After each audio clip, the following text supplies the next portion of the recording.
यहां पे देखिए दोस्तों लिखा है आपका राष्ट्रवाद, प्रधानमंत्री, आंगनबाड़ी, यानी कि बहुत सारा कठिन शब्द है। ठीक है, तो यहां पे देखिए रा है तो आर ए से रा, आधा सौ है तो एस एच से आधा सौ, ट है और रेफ की मात्रा है तो टी आर ए से ट्र।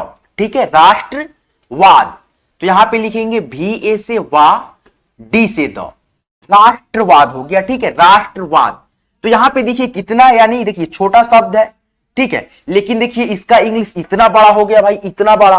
तो नमस्कार दोस्तों, हिंदी इंग्लिश कैसे सीखें यूट्यूब चैनल में आप सभी दोस्तों का मैं तहे दिल से स्वागत करता हूं। दोस्तों मैंने आज से यानी कि न्यू सेशन स्टार्ट किया हूं एक, जिसमें कि केवल आपको हिंदी के कठिन शब्द जो है ना आपको मिलेंगे। यानी कि आप सभी को बहुत दिक्कत होता होगा इंग्लिश के, यानी दोस्तों हिंदी के कठिन शब्दों को इंग्लिश में लिखने में। तो आज से मैं एक न्यू सेशन स्टार्ट कर रहा हूं, जिसमें कि आपको मैं यानी प्रत्येक 2 दिन के, यानी 2 दिन गैप करके आपको जो है ना कठिन शब्दों का वीडियो लेकर के आऊंगा और आप अच्छे से सीखेंगे। जैसे इस क्लास में आपको 15 ठो, ठीक है, यानी कि 13 ठो और 2 ठो अलग से मैं बताऊंगा। ठीक है, तो 15 ठो यानी कि शब्दों को, कठिन शब्दों को आप लिखना सीख पाएंगे। तो प्रत्येक 2 दिन गैप करके यानी कि आपको जो है ना दोस्तों कठिन शब्दों का वीडियो मिलेगा। मैं आज से न्यू सेशन स्टार्ट किया हूं, तो आइए आज की क्लास को जो है ना अच्छे से आप लोग सीखिए और ये सारे कठिन शब्दों को आप सीख पाएंगे। तो यहां पे देखिए लिखा है प्रधानमंत्री, कैसे लिखेंगे? देखिए प्र है तो यहां पे पी आर ए से प्र, धान यानी डी एच ए से धा हो गया। उसके बाद से नौ है तो एन से नौ, ठीक है, और नौ में अ का भी ध्वनि होता होगा। लेकिन दोस्तों प्रधान, प्रधान नौ ऐसे नहीं आ रहा है, ठीक है, तो इन लिखेंगे और उसके बाद ए नहीं लगाइएगा क्योंकि अ का ध्वनि नहीं कर रहा है। म है और अंग की मात्रा है तो एम ए एन से मन, और देखिए यहां पे त्र है तो टी आर से त्र और छोटी ई की मात्रा के लिए आई। देखिए यहां पे P R A D H A N, M A N T R I. देखिए प्र, देखिए पी आर ए से प्र, डी एच ए से धा, फिर एन से नौ, एम ए एन से मन, टी आर आई से त्री, प्रधानमंत्री हो गया दोस्तों। तो आप जो है ना इस प्रकार से लिखेंगे, देखेंगे तो आपको कठिन शब्दों को लिखने में इंग्लिश में दिक्कत ज्यादा नहीं होगा। तो कंटिन्यू कीजिए, देखिए अच्छे से। यहां पे देखिए आंगनबाड़ी कैसे लिखेंगे? तो आ का इंग्लिश लिखेंगे डबल ए लिख देंगे। उसके बाद से अंग की मात्रा है तो यहां पे देखिए 2 ए हो गया तो यहां पे आप एन दे दो, डबल ए एन, आंग, ठीक है। गौ है तो जी ए से गौ। यहां पे देखिए 9 है तो एन से 9, बी ए से बा, बी ए से बा, अड़ी तो डी आई से ड़ी।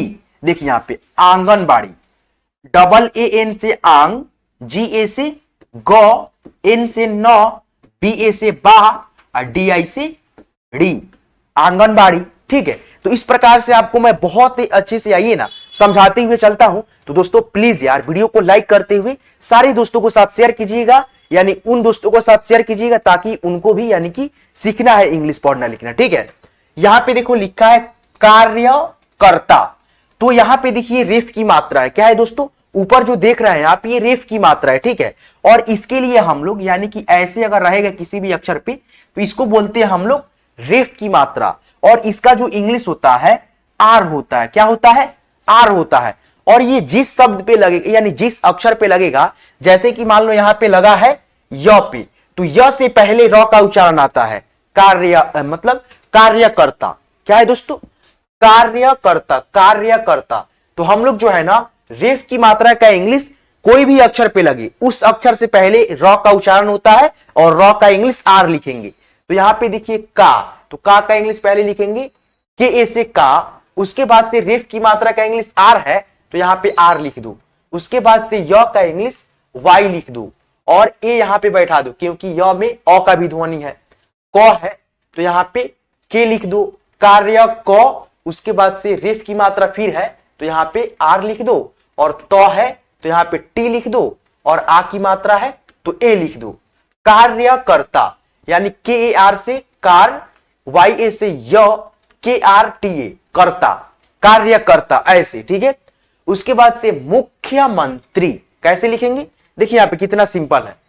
मुंह का इंग्लिश एम यू, मुंह हो गया। आधा ख है तो यहाँ पे के एच लिख दो। उसके बाद से य है तो वाई ए लिख दो। उसके बाद से मन तो एम ए एन लिख दो। उसके बाद से त्री है तो यहाँ पे देखिए दोस्तों, आपको मैंने बताया था ना टी आर आई, त्री के लिए यहाँ पे, तो यहाँ पे आपको वही चीज को उठा करके लिख देना है टी आर आई।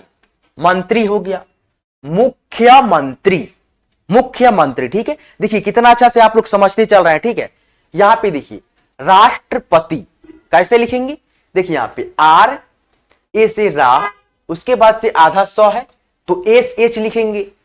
ट्रॉ तो यहां पे टी आर ए से ट्रॉ। ठीक है, उसके बाद से प है तो पी ए से प, टी टी आई से ती, राष्ट्रपति, राष्ट्रपति। ठीक है, उसके बाद से लिखा विद्यालय, विद्यालय, यानी कि दोस्तों ध य संयुक्त है, यानी कि ध में य भी मिला हुआ है। ठीक है, तो कैसे लिखेंगे, देखिए यहां पे भी आई, उसके बाद से डी, ठीक है, यानी द का उच्चारण है। फिर यहां पे डी एच ध के लिए, आ की मात्रा के लिए ए, ल के लिए यहां पे लिखेंगे एल, वाई लिखेंगे। ठीक है, विद्यालय। ठीक है, तो यहां पे जो है ना य में अ का ध्वनि लास्ट में करता है तो हम लोग यहां पे ए लगाएंगे, V I double D H A L Y A, विद्यालय। ठीक है, उसके बाद से यहां पे देखिए लिखा है अ, आधा ध य के साथ में जुटा हुआ है, यहां पे देखिए छ, अध्यक्ष। ठीक है, तो अ का इंग्लिश लिखेंगे ए। ठीक है, उसके बाद से आधा ध का इंग्लिश लिखेंगे डी एच, उसके बाद से य का इंग्लिश लिखेंगे वाई, उसके बाद से यहां पे लिखेंगे के, यहां पे ए लिख करके उसके बाद से के एस एच, उसके बाद से यहां पे लिखेंगे दोस्तों, एक मिनट, अध्यक्ष। क्या हुआ दोस्तों, अध्यक्ष, ए डी एच, उसके बाद से वाई ए के एस एच, यानी ए से हो गया अ। ठीक है, उसके बाद से डी एच से हो गया आधा ध, वाई ए से हो गया य, उसके बाद से छ का इंग्लिश जो है दोस्तों यहां पे हो गया के एस एच, अध्यक्ष हो गया। ठीक है दोस्तों, आप समझ पा रहे होंगे। ठीक है, अध्यक्ष। उसके बाद से यहां पे आगे बढ़िए, और भी शब्द है। ठीक है, यहां पे लिखा है प्रसिद्ध, प्रसिद्ध, यानी ध जो है द के साथ में जुटा हुआ है। कैसे लिखना है आपको, देखिए यहां पे पी आर ए, प्र हो गया। उसके बाद से सौ में छोटी ई की मात्रा तो यहां पे एस आई, उसके बाद से पहले लिखेंगे हम लोग द का, जो ध है ना, ध का इंग्लिश बाद में लिखेंगे, पहले द का इंग्लिश लिखेंगे। यहां पे डी हो गया द के लिए और ध के लिए यहां पे डी एच, प्रसिद्ध, प्रसिद्ध। ठीक है, उसके बाद से यहां पे ऋग्देव तो यहां पे आर आई से री हो गया, आधा गौ के लिए जी, उसके बाद से द है तो यहां पे डी और ए की मात्रा है तो ई, उसके बाद से व है तो यहां पे भी, ऋग्देव, are I G D E भी, ऋग्देव हो गया। उसके बाद से यहां पे लिखा है य जू, उसके बाद से रेफ की मात्रा पहले पढ़ेंगे र, वेद, यजुर्वेद, यजुर्वेद। ठीक है, तो यहां पे लिखेंगे वाई ए से य, ज में ऊ की मात्रा तो जे यू से जू, उसके बाद से रेफ की मात्रा पहले यानी लिखेंगे इंग्लिश आर लिख देंगे यहां पे, उसके बाद से व का इंग्लिश भी, ए की मात्रा के लिए ई और द का इंग्लिश डी। तो क्या होगा दोस्तों, Yajurveda, Y A J U R भी ई डी, यजुर्वेद हो गया।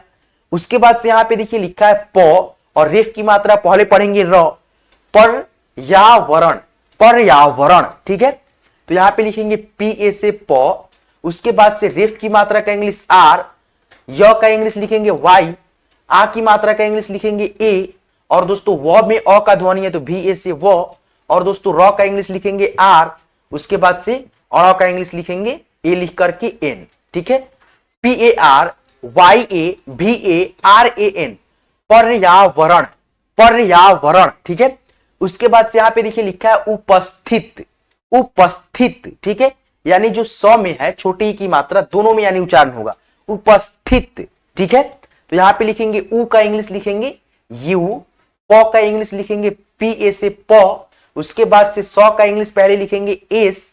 ठीक है, उसके बाद से दोस्तों लिखेंगे देखिए उपस्थित। ठीक है, तो यहां पे लिखेंगे दोस्तों एस हो गया, उसके बाद से टी एच आई, उसके बाद से त का English T, U P A S T H I, उसके बाद से दोस्तों टी, उपस्थित, उपस्थित। ठीक है, ऐसे। ठीक है, अब दोस्तों जैसे मान लो यहाँ पे लिखा है प्रे आम, ठीक है, तो कैसे लिखेंगे, तो प का इंग्लिश लिखेंगे पी, और रेफ की मात्रा का इंग्लिश लिखेंगे आर, ए की मात्रा का इंग्लिश लिखेंगे ई, और मौ का इंग्लिश लिखेंगे एम, प्रेम। ठीक है, तो इस प्रकार से आप जो है ना आज की क्लास के माध्यम से जो है ना कठिन शब्दों को कैसे हिंदी से इंग्लिश में कन्वर्ट करते हैं आप लोग सीख पाए हैं। दोस्तों अगर आप लोग यानी कि ऐसा वीडियो चाहते हैं मैं लाऊं, दोस्तों मैंने आज की क्लास के माध्यम से जो है ना पहले वीडियो में जो है ना मैंने आपको बहुत सारे शब्दों को यानी कि कठिन कठिन शब्दों को लिखना बताया, कैसे आप लोग लिखेंगे। ठीक है, तो आज की क्लास को, आज के इस वीडियो को मैं यहीं पे एंड करता हूं। यहां तक क्लास को देखने के लिए, कठिन शब्दों को सीखने के लिए, इंग्लिश में पढ़ने के लिए, बोलने के लिए आपको मैं तहे दिल से बहुत बहुत शुक्रिया करना चाहता हूं। देखिए दोस्तों आप जो है ना बहुत ही अच्छे से सीखिए, मैं आपको बहुत ही अच्छे से सिखा रहा हूं, तो ठीक है। और दोस्तों आप यार प्लीज यार मेरे खातिर यार वीडियो को लास्ट तक देखो, तभी आपको समझ आएगा।